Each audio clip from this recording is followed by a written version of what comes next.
Hi, everyone. This is acyuta-bhava from Nightlight Astrology, and today we're going to continue my series on the misconceptions of the Zodiac signs by taking a look at three misconceptions about the sign of Taurus.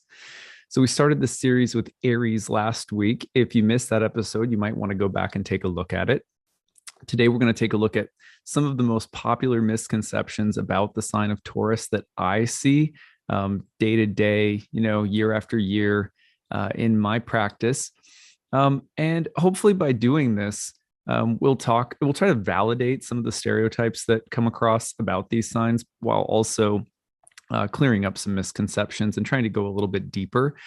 There's always probably some misconceptions or stereotypes that I don't get to in this series. I'm just kind of picking the ones that I hear the most. And, personally, I feel like I'm always correcting or educating people about, maybe it's my students or someone who's I'm just meeting somewhere and they're saying like, oh, you're Taurus rising, or especially my wife's a double Taurus, for example. Like, oh, Taurus, you must be like this or whatever. It's kind of, but it's so these are the kinds of things that I have just heard everywhere, whether I'm just meeting someone or from students or whatever. Anyway, a lot of what informs this presentation came from rereading a book recently called The Astrology of Fate by Liz Green. It's one of my favorites, highly recommended. I'm actually going to read a few things from an essay by James Hillman today called Imagination is Bull, appropriate since we're going to be talking about the sign of the bull. But let's go ahead and dive in. So the three misconceptions about the sign of Taurus that I'm going to talk about today are that Taurians. Now, when I say Taurians, I mean you could be Taurus rising, Taurus sun, Taurus moon, a big stellium in Taurus, maybe a planet in Taurus on the midheaven. So it doesn't have to be just one thing. And the misconceptions I'm talking about are really in terms of the psychological dynamics of the signs that are often attributed to them. And we know in ancient astrology that signs are not even primarily used to describe psychology. So this is, in a sense, a little bit more modern, but I do utilize psychological approaches to the signs in my practice all the time. So I think this is really worthwhile to do. So these are the three that Taurians are all about comfort and luxury. So that's one that I hear all the time. Oh, Taurians just like nice, comfortable, luxurious kind of stuff. Or another one is that, oh, Taurians are so peaceful. Taurians are all about peace.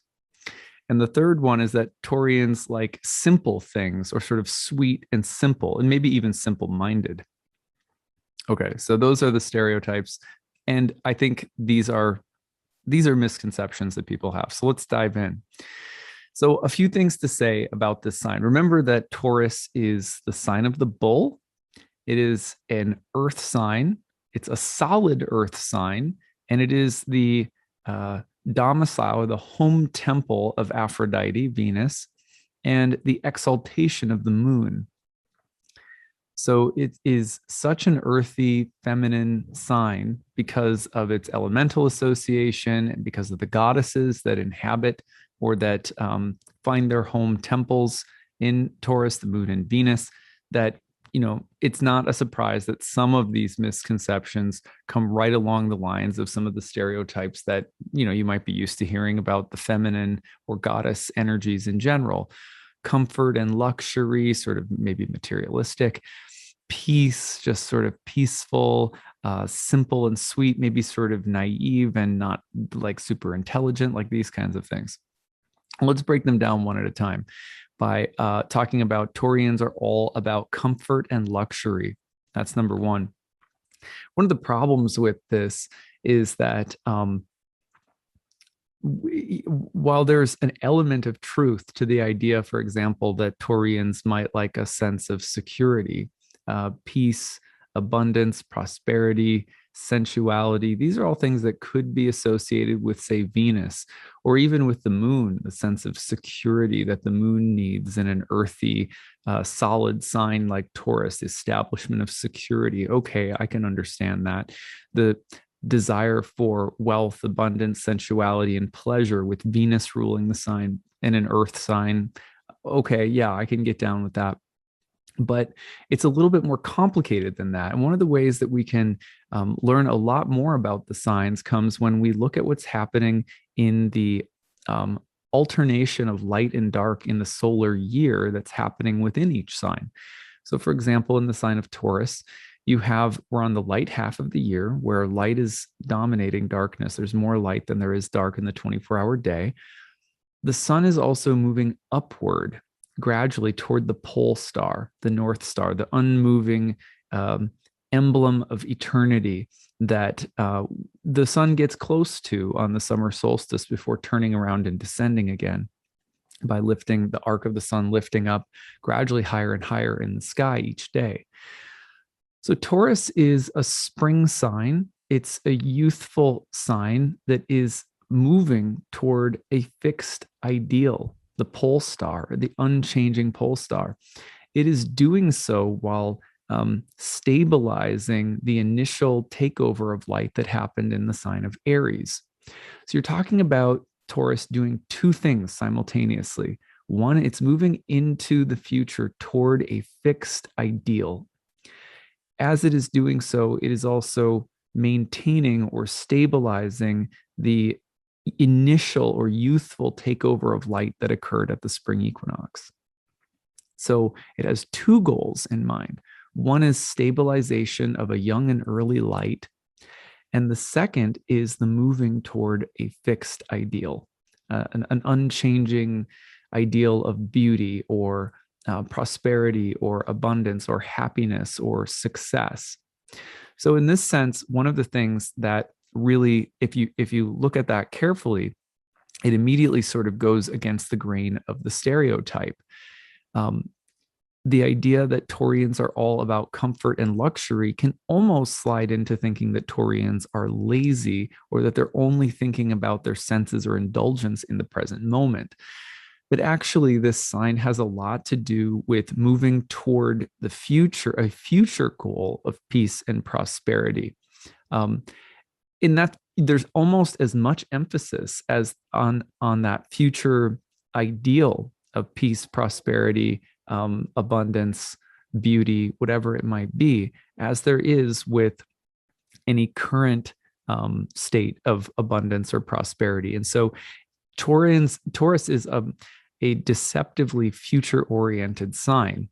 It's a sign that has a lot of ambition when it comes to the future and moving toward an ideal in the future. However, as it does so, one of the reasons that you could think it's only interested in the present is because Taurus is also, in a sense, it's a good manager. Taurus is going to be the steady as she goes in terms of how it moves toward its fixed goal in the future. But don't be deceived. That doesn't mean that Taurus is only thinking about chewing on the grass and like looking up at the sky, kind of like burr, burr, burr. Not like that so much. Think about stabilization of peace and prosperity as one is also slowly and methodically, with a lot of control, by the way, and fixity, moving toward a future goal of even more peace and prosperity, which is why there can be an almost like a gold lust. You'll find, for example, that sometimes Taurus is going to be associated with the idea of idolization. Idolizing the good, idolizing the beautiful, idolizing some degree of security, idolizing things in a way that leads toward control. An idealization or an idolization similarly can grip the person and make it seem like it's almost like, with Taurus, you can be so possessed by the goal or the ideal or whatever it is that appears beautiful that one will either hold on really tightly with an underlying kind of like tenacity and fierceness that you don't necessarily see on the surface, or one can move toward the future with that, all the while thinking, oh, it's I'm moving toward it because it's good. It doesn't matter how secretly or covertly intense or fixated or obsessive I've become, because it's a good and beautiful image. So the obsessiveness and the underlying desire and even almost idealization or idolization of something can be very powerful And don't mistake that all of these, don't make the mistake of thinking that Taurus is simply about this kind of like a dumb, stuck in the present obsession with like sweets and comfort and luxury, and those kinds of things don't at all get down into the intense fixation on ideals and the power and strength and focus and control that's often going into either maintaining them or moving toward a future goal. So that's, and one of the beautiful things about Taurus is that it can maintain an external or superficial degree of peacefulness, laid back, kind of ease, while being that fixated and controlling.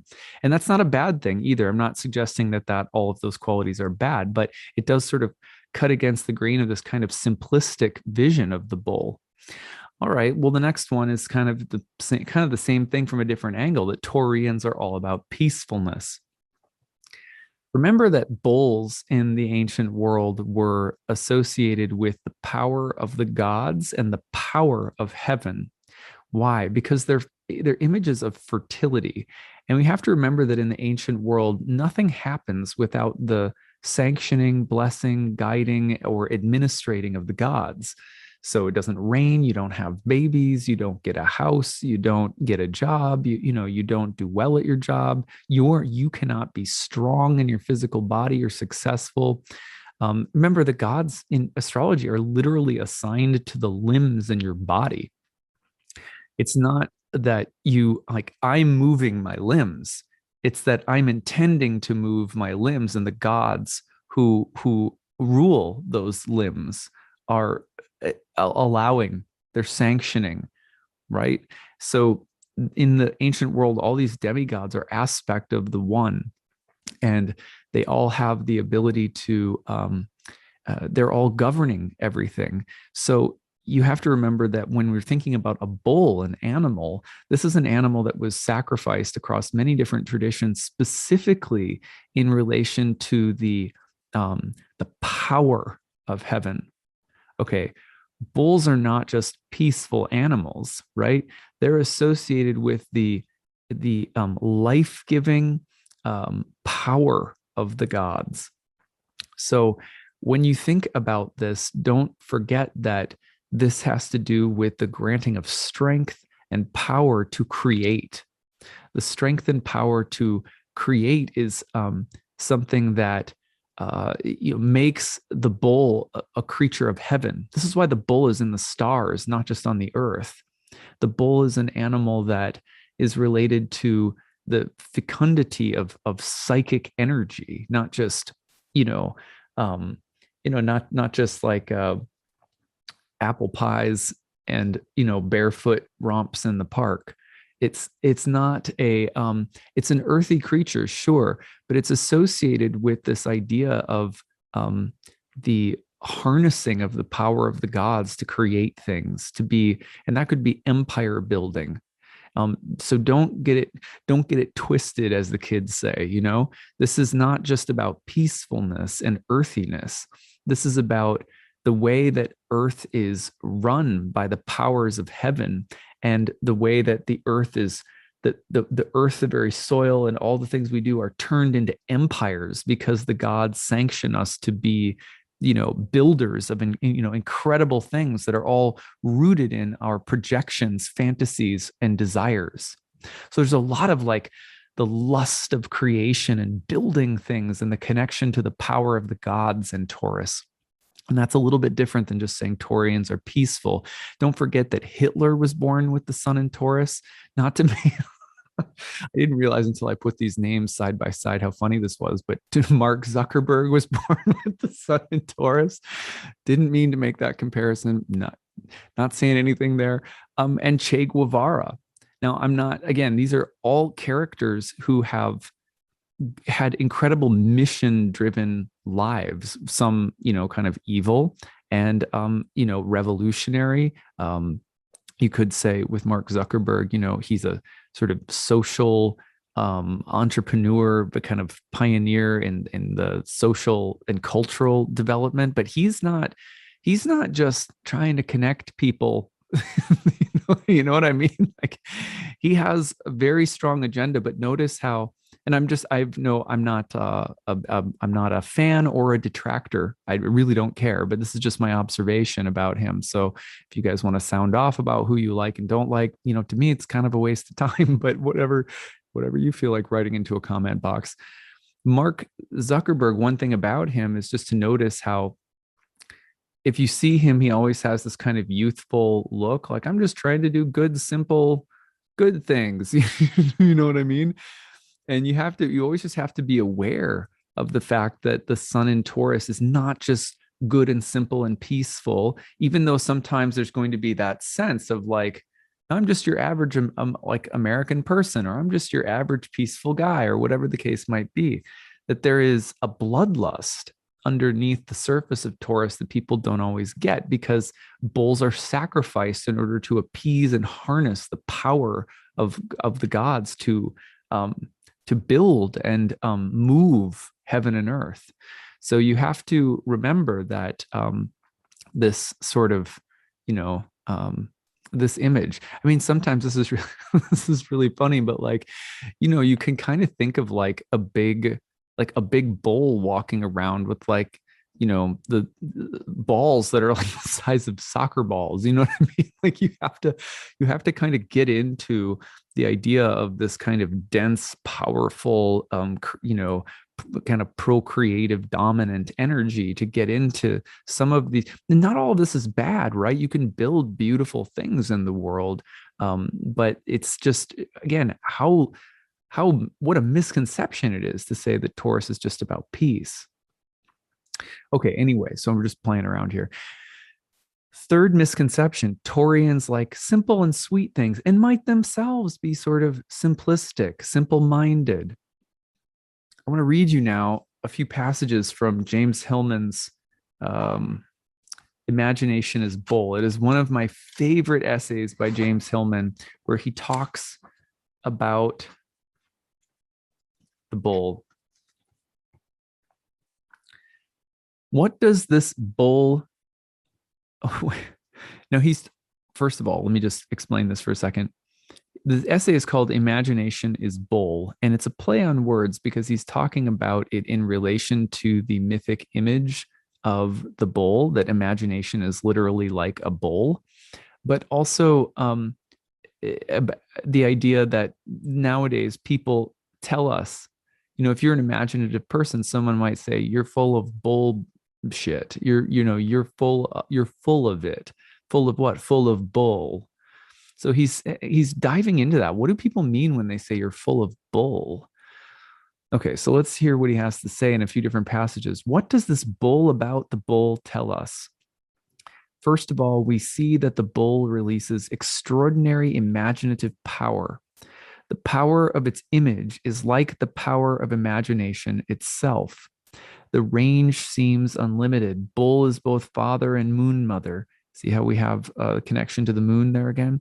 Soft rain and thunder, seminal and fecund, both meat and mystery, natural and spiritual, raging and Venusian, earthbound and cosmogonic. That's how you pronounce that. A mass of blood, muscle, and horn, and the celestial constellation governing light-footed springtime. Perhaps then bull is another way of saying imagination. Perhaps then imagination is simply bull, as rationalists have long complained.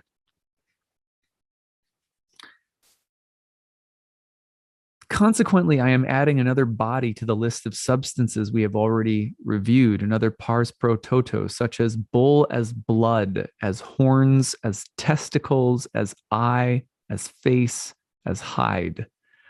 Let us propose that the most recurring, enduring, and sacred essence is its BS, its myth-making power. What bull breeds best are fantasies. Then the stories we have seen and the interpretations take on another sense. Gilgamesh and Enkidu are punished for destroying the cosmogonic imagination. I apologize if I'm not pronouncing that word correctly. And so Gilgamesh in that tale had to seek personal immortality since the eternal cosmos was no longer open to his imagination. When the Egyptians worshipped the bull, then it was not simply a fertility divinity of life, but the fecundity of imagination that kept the gods themselves alive. Isn't that beautiful? Another passage. When we turn to imagination, we let in the bull. It breaks up the bourgeois china shop. It disrupts the plebeian conviviality of the TV ad beer party and causes wild rides in the rodeo arena as in the stock market. Yes, it can burn you with its excrements if you chase it, as Pliny said. Yet at the same time, the beginnings are with the bull, the false first letter, Aleph, the first treasure, the first creature, the guardian of all other creatures, and so perhaps of all other letters of literacy itself. Imagine the bull as the head of the word, its chief and king, which means nothing less than literacy begins in bull. Power stories, sex stories, hero stories, marvel and miracle and creation stories about how it all began, told with stubbornly bull-headed insistence of their real literal truth, even pawing up the earth in search of physical proof. To win the day with one's tails, one must rather bull one's way through. It is the far flung that prevails, and the body of the beast must come with its breath into the line, into the phrase. Make way for the alphabet. It walks in like an elephant. To state it again in another way around, no bull, no imagination. No imagination, no foundations, and no imagination with its concomitant excremental excess, baubles of hot air, rhetorical hyperbole amplified with a bullhorn, far-flung fantasies, and crap, bull crap. All this follows the bull and follows the mythical imagination as it plows forward. Imagining indulges itself in excess. What a load of bull crap. Yet just where we protest, that's a load of bullcrap. There is the beast breathing an uprising of a founding ideal image. Imagination is wasteful because it is fecund like nature. Superfluous fantasy is the first flaring of imagination, the materia prima of creation. What then holds the two, hot air and true imagination and felicitous consort? How keep the fertile bull and cut the crap? What a writer he is. Holy cow. He just always blows my mind. Anyway, so if you think about some of the simple bull Taurus images that people might have, oh, Taurians are just simple. They like simple, sweet things like cowboys and rodeos and the Dallas Cowboys and cheerleaders. And I don't know, I'm just making things up. No offense to anyone who might like those things.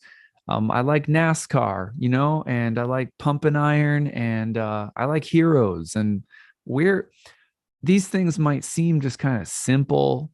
They might seem just kind of like all American, but any myth that on the surface appears just simple and sweet, the intensity of the power behind those images of cowboys and steakhouses or whatever the simplest image of peace or simple, I'm just going for a ride out in the country, in my truck, or like a lot of the Taurian things that people associate are almost like down home, all American country type of images, at least here in the US. And abroad, I suspect it's similar, though it might be different culturally.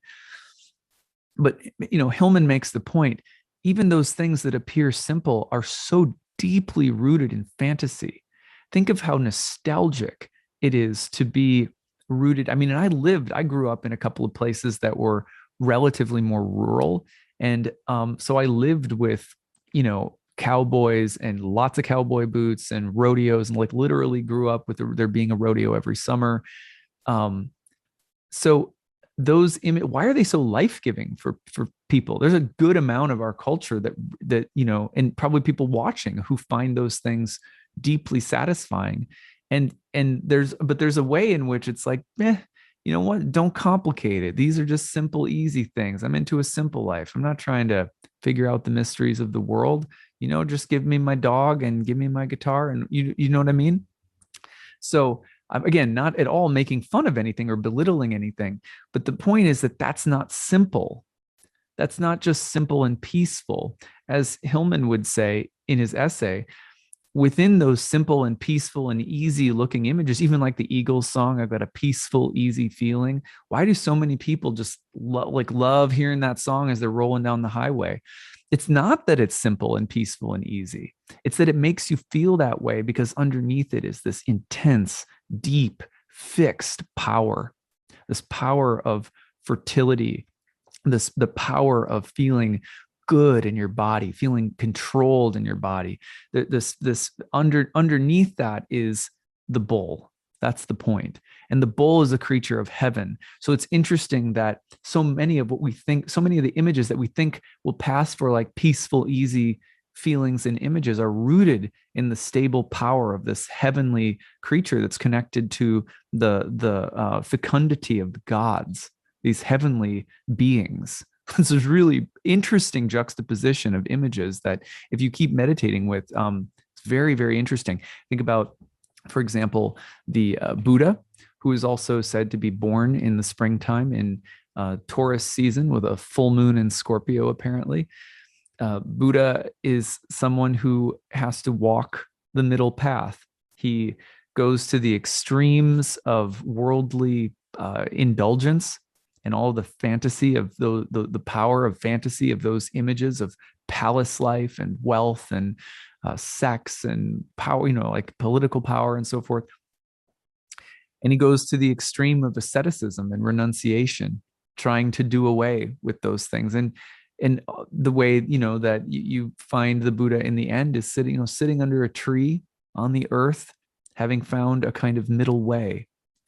And so one of the things that we are always working toward in Taurus, you could say that Taurians are working toward a connection with the most abundant and beautiful powers of heaven as they come into the earth, to work with those things and have right relationship with them, while also not getting caught up in their fantasies, which underneath, while they may look peaceful, there is blood and sacrifice and lust and power and control and even greed as the underbellies. So these are all things that we have to pay attention to. I say this with no way trying to deride or hate on Taurians. I'm a Taurus rising.